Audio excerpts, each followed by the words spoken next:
আজকে গত বছর যারা ছিল এবছরও এখানে অনেকেই নাই, তাই না?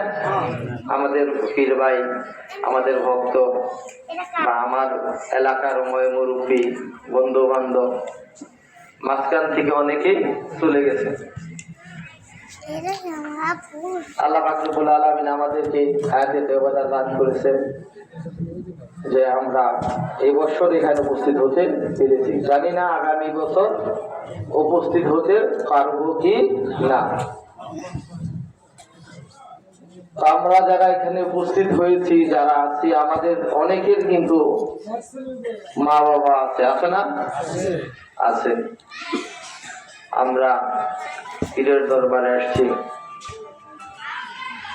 এই যে দেখেন আমাদের বাসায় আসছে যারা, আমাদের ভক্তবিন্দু, বিশেষ করে আমার ভক্তবিন্দুদেরকে বলি, এই ফল আপনি আপনার মাকে বাবাকে খাওয়াতে পারেন না, ওই ফল নিয়ে কখনোই পীরের দরবারে আসবেন না। যদি আসেন, এই ফল তো 2 কেজি 4 কেজি যাই আনছেন, যদি সমগ্র পৃথিবীর ফল নিয়েও এসে পীরের খেজমত করেন, কোনো কাজে আসবে না। জোরে বলেন, আসবে না। এর জন্য যাদের মা বাবা আছে, জীবিত আছে, তারা অবশ্যই অবশ্যই মা বাবার খেজমত করবে। কারণ হচ্ছে কি, আল্লাহ নবী বলছে, আমি যেটা করতে পারি নাই তোমরা সেটা করে আসছো। সেটা কি?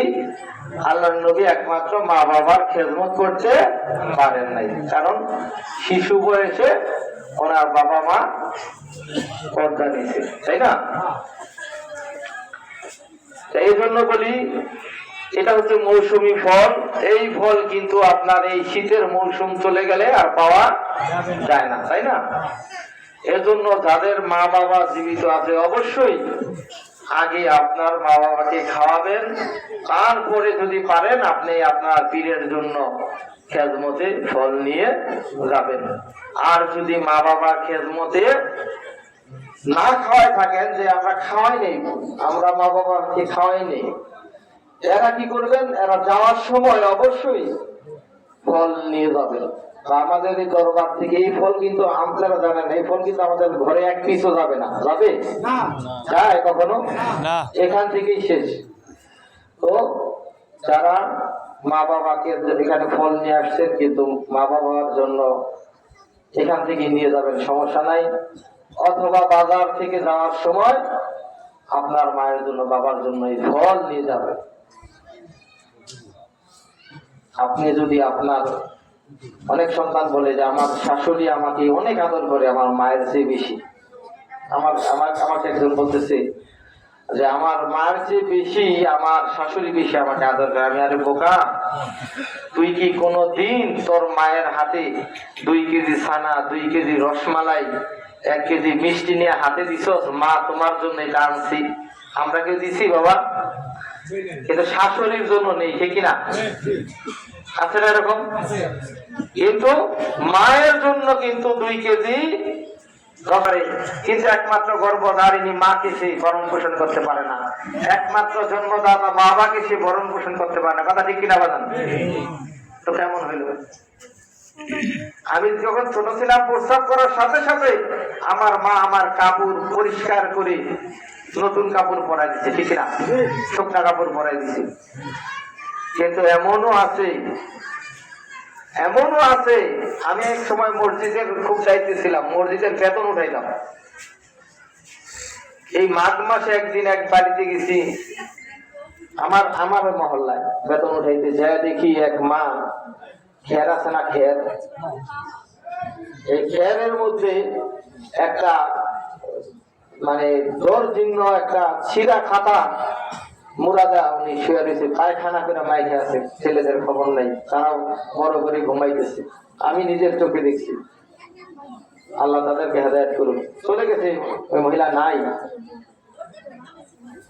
তো আমার মা আমি প্রস্রাব করার সাথে সাথে আমার কাপড়টা চেঞ্জ করে দিছে, ঠিক না? আমাকে গরম কাপড় দিছে। কিন্তু আমার গর্ভধারিণী মা প্রস্রাব করে পায়খানা করে মাইকা আছে, ওরের মেয়ে না হয় ধরে না, ছেলেও নাকে হাত দিয়ে সাইড দিয়ে চলে যায়, ঠিক কিনা? এরকম অপদার্থ আছে কিনা? আছে বাবার আমার, ভাইয়ের আমার। সেই মা আমাকে এত কিছু করলো, 2টা ডিম সিদ্ধ করলে রান্নার আগে আমাকে একটা খাওয়াইছে, ওই খাবার সময় আরেকটা আমি খেয়ে ফেলাইছি। মায়ের সুদাবাদ খেয়েছে জল দেয়া, ঠিক কিনা? এইভাবে আমাদেরকে মানুষ করছে বাবা। তা আমরা 20 বছর 25 বছর পর বিয়ে করার পরে আমরা আমার মাকে চিনি না, বাবাকে চিনি না, আমি আলাদা হয়ে যাই। কেন? মার খেজমত, বাবার খেজমত বাদ দিয়া যদি স্বয়ং বড় পীর আব্দুল কাদের জিলানী রাহমাতুল্লাহ আলাইহির খেজমত করেন, ওই খেজমত কোনো কাজে আসবে না, ওই খেজমত কোনো কাজে আসবে না। বাবার আমার, ভাইয়েরা আমার, যাদের মা বাবা আছে তারা অবশ্যই মা বাবার খেজমত করবেন। আর যারা বউরা আছেন, শাশুড়িরা আছেন, শাশুড় শ্বশুর শাশুড়ি খেজমত বউ করতে চায় না, ঠিক না? দেখেন, বউ কিন্তু ইচ্ছে করলে শ্বশুর শাশুড়ির প্রিয় পাত্র হতে পারে। সামান্য একটু চামিচ লাড়া দিলে, কারণ শ্বশুর চোখের থেকে আসছে, কাজ করে বাজার থেকে আসছে, আচ্ছা ওই বাড়ির গ্লাস কার কেনা? শ্বশুরের টাকায় কিনা। ওই বাড়ির টিউবওয়েল কার কেনা? বললেন কার কিনা? শ্বশুরের। আচ্ছা ওই টিউবওয়েলের পানি নিতে পারে, ওই বাড়িতে চিনি আছে না? আচ্ছা চিনি কার টাকায় কিনা? শ্বশুরের কিনা। আচ্ছা ওই বাড়িতে ছোট চামিচ আছে না? চামিচ কার কিনা? শ্বশুরের কিনা। যদি 2 চামিচ চিনি দিয়া একটা গ্লাসের মধ্যে খালি বউ কি করবো? পুতের বউ একটু নাড়া দিব, তাই না? নাড়া দিলে কি হইলো? শরবত হয়ে গেল। এই শরবতটা যদি শ্বশুরের সামনে ধরে, শাশুড়ির সামনে ধরে, ওই বউয়ের, ওই পুত্রবধূর, ওই বাড়ির সবচেয়ে ভালো বউ হওয়ার চেয়ে কেউ আটকাইতে পারবো? পারবো বাবা? একটু শুধু চামিচ লাড়া দিয়েই ওই মহিলা ওই বাড়ির সবচেয়ে প্রিয় বউ হতে পারে। কিন্তু এটা সচরাচর দেখা যায় না। বাবার আমার, ভাইয়ের আমার, এই যে আমরা যাই কিছু করছি, আমার মা আছে এখন,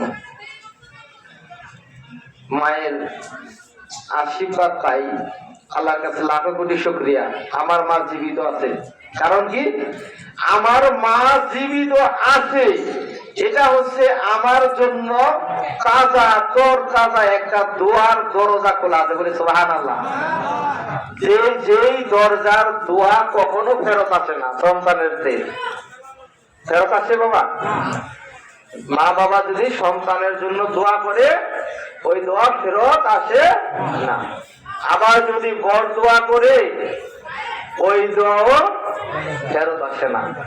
বাবারা, ভাইয়ের আমার, যাদের মা বাবা আছে, আল্লাহ রস্তে পীর মাশায়েখের খেদমত অবশ্যই করবেন, পীর মাশায়েখের খেদমত অবশ্যই করবেন, কিন্তু মা বাবার খেদমত বাদ দিয়ে না, ঠিক না?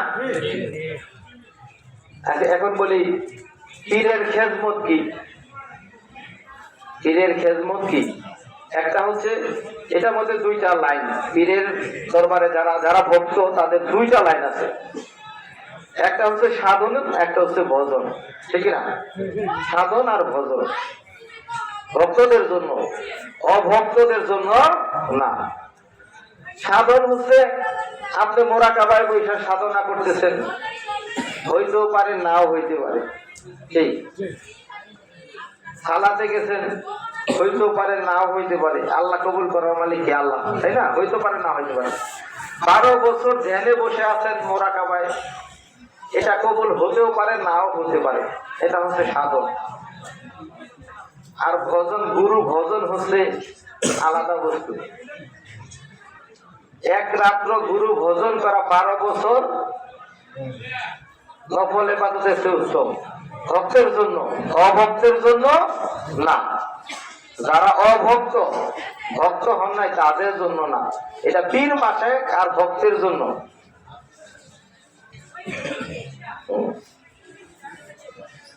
সাধনটা হচ্ছে বাকি, আর গুরু ভজন হচ্ছে নগদ।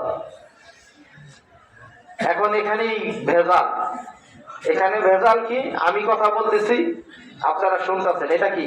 এটা হচ্ছে গুরুবাদী কিছু কথা আছে, গুরুর লিঙ্গ শিষ্যের জুলি একসাথে করো, এটা গুরুবাদী কথা। গুরুর লিঙ্গ হচ্ছে গুরুর জিহ্বা মোবারকে, জিহ্বা, আমি কথা বলতেছি। আর ভক্তের জুনি কি? জোরে বলেন। জুনি হচ্ছে কান। গুরুর লিঙ্গ শিষ্যের জুনি একসাথে করো, মানে গুরুর মুখের কাছে তোমার কর্ণ লাগায় দাও, তোমার গুরু কি বলে তুমি শোনো। এই জন্য বলছে গুরুর লিঙ্গ শিষ্যের জুনি একসাথে করো। খণ্ডরা আবার অন্যভাবে বোঝায়, ঠিক না? গুরু শিষ্যর গর্ব হয়নি, হয় কিভাবে হয়? যখন নাকি গুরু কথা বলে ভক্ত কর্ণ লাগায় দেয়, তখন এই কথা শ্রবণ করে, ভক্ত এই কথা শ্রবণ করে, শ্রবণ করার পরে ভক্ত এই কথা ভিতরে কি করে? জপনা করে। জপনা করতে করতে এক সময় সে একটা ফল পায়। যখন ফল পায়, যতদিন জপনা করে অতদিন গর্ব হয় গুরু শিষ্যের, শিষ্যের গর্ব হয়। যখন ওই ফল পায়, তখন কি হয়? এটা বাচ্চা হয়, জ্ঞানের বাচ্চা হয়, ঠিক না? তো আগে কথা বুঝে, যে বোঝে না ব্যাকরণ তার জীবন অকারণ। গুরু শিষ্যের বিষয়টাই আলাদা। যারা গুরু ভক্ত না, গুরুবাদী না, তাদের কাছে ভালো লাগবে না, তারা বুঝবেও না।